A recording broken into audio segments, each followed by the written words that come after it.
Assalamualaikum warahmatullahi wabarakatuh. Apa kabar teman-teman semuanya? Sehat? Mudah-mudahan selalu dalam kondisi sehat walafiat ya. Nah, kembali lagi bersama Bu Ida dalam mata pelajaran Bahasa Indonesia. Kali ini kita akan masuk ke dalam materi baru. Materi yang sangat menarik, yaitu teks tanggapan. Nah, sebelum kita mulai mempelajari materi teks tanggapan, apa itu teks tanggapan dan apa saja sih yang ada dalam teks tanggapan tersebut? Yuk, seperti biasa kita buka pembelajaran kita dengan membaca doa sebelum belajar. Bismillahirrahmanirrahim. Rabbi zidni ilma warzuqni fahma. Amin ya rabbal alamin. Allah Subhanahu wa taala berfirman, "Wa anzalna ilaikan dzikra litubayyana lin-nasi ma nuzzila ilaihim wa la'allahum yatafakkarun." Dan kami turunkan Al-Qur'an kepadamu agar engkau jelaskan kepada manusia tentang apa-apa yang diturunkan kepada mereka, agar mereka berpikir. Al-Qur'an Surat An-Nahl ayat 44. Dalam ayat tersebut tentu sangat berkaitan dengan teks tanggapan yang akan kita pelajari, bahwa kita dituntut untuk selalu berpikir terhadap segala macam kondisi yang ada. Dan dalam kita memberikan pendapat tentunya harus juga berdasarkan sumber, terutama sumber dalam Al-Quran dan Al-Hadis. Dalam teks tanggapan yang akan kita pelajari meliputi 2 KD, yaitu mengidentifikasi informasi berupa kritik, sanggahan atau pujian dari teks tanggapan. Yang kedua, yaitu menyimpulkan teks tanggapan berupa kritik, sanggahan atau pujian yang didengar dan dibaca.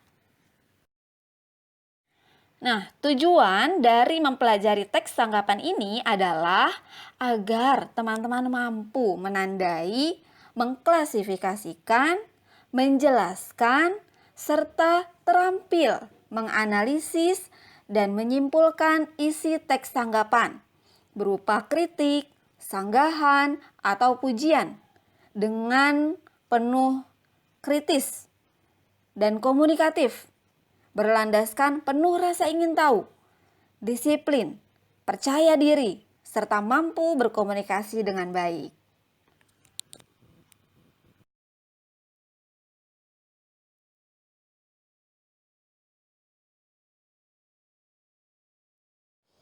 Pertama yang akan kita pelajari adalah pengertian dari teks tanggapan. Teks tanggapan adalah teks yang berisi tanggapan terhadap suatu hal, berupa peristiwa, fenomena, dan lain sebagainya, dari beragam sudut pandang, disertai fakta dan alasan. Nah, teks tanggapan sendiri dapat disampaikan secara lisan ataupun tertulis.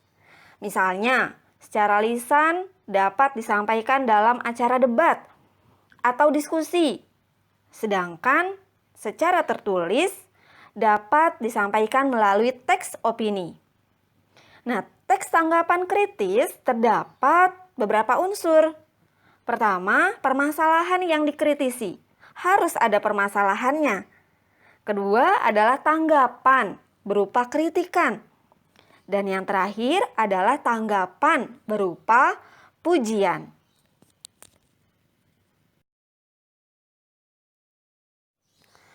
Apa ya perbedaan kritikan dengan pujian? Nah, kritikan merupakan tanggapan berupa ketidaksetujuan, penilaian negatif terhadap suatu pendapat.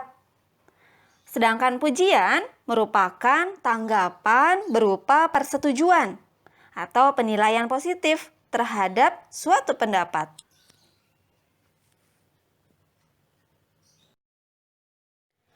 Berikutnya adalah ciri-ciri teks tanggapan. Teks tanggapan harus memuat pertama, objektif.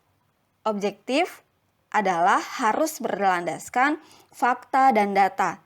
Tidak boleh mengada-ngada, apa adanya sesuai dengan fakta yang ada di lapangan. Kemudian yang kedua adalah sopan, logis, dan jelas. Tidak ada pemborosan kalimat sehingga dapat dipahami oleh pembaca. Dan yang ketiga adalah terdapat kelebihan dan kekurangan. Kita sebagai penilai, sebagai penanggap harus melihat dari kedua sisi. Tidak boleh terlalu subjektif, tapi harus melihat kedua-duanya, baik kelebihan dan kekurangannya. Lalu yang terakhir adalah terdapat saran. Tidak hanya kita mengkritisi, tapi apa solusi yang bisa kita berikan terhadap masalah tersebut. Nah, sekarang silakan teman-teman perhatikan kutipan teks tanggapan berikut ini. Banjir di Jakarta yang selalu datang setiap tahun sudah menjadi fenomena yang biasa bagi warga Jakarta. Berbagai upaya pemerintah dan relawan untuk mencegah banjir masih belum memberikan hasil yang positif setiap tahunnya. Berbagai rencana perkotaan dilontarkan para ahli untuk penanganan banjir, tetapi semuanya tampak tidak berbekas. Apa yang terjadi dan bagaimana bisa tidak ada solusi bagi banjir Jakarta?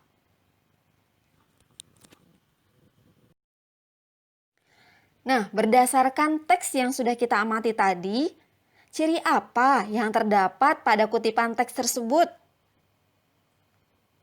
Ada yang bisa? Nah, iya betul. Yang pertama adalah objektif. Ada kalimat fakta di situ. Yang pertama yaitu banjir Jakarta selalu datang setiap tahun, menjadi fenomena yang biasa bagi warga Jakarta. Kemudian yang kedua, berbagai upaya pemerintah dan relawan untuk mencegah banjir masih belum memberikan hasil. Kedua kalimat tersebut merupakan fakta karena sudah terjadi. Berikutnya, coba teman-teman temukan informasi apa yang terdapat pada kutipan teks tersebut. Ya, betul, banjir. Terdapat pada kalimat, banjir Jakarta yang selalu datang setiap tahun sudah menjadi fenomena yang biasa bagi warga Jakarta. Dalam kalimat tersebut ada informasi. Informasinya bahwa banjir di Jakarta memang selalu datang setiap tahun. Kalimat yang kedua yaitu berbagai upaya pemerintah dan relawan untuk mencegah banjir masih belum memberikan hasil. Informasi yang ditekankan pada kalimat kedua adalah upaya tersebut belum memberikan hasil.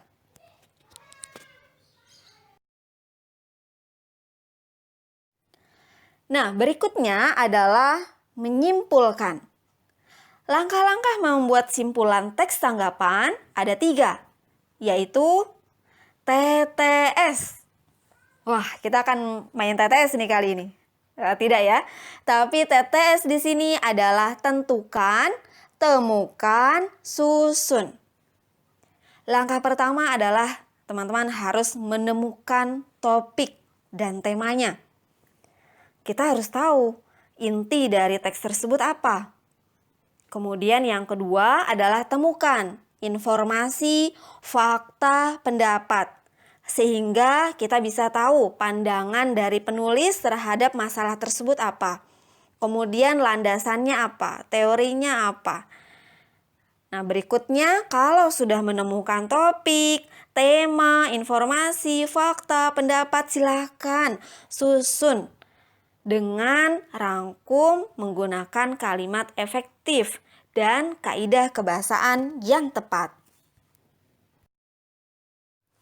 Nah, agar lebih memahami materi teks tanggapan, silakan teman-teman kerjakan tugas awal yang ada di WS teks tanggapan di e-learning. Selamat mengerjakan!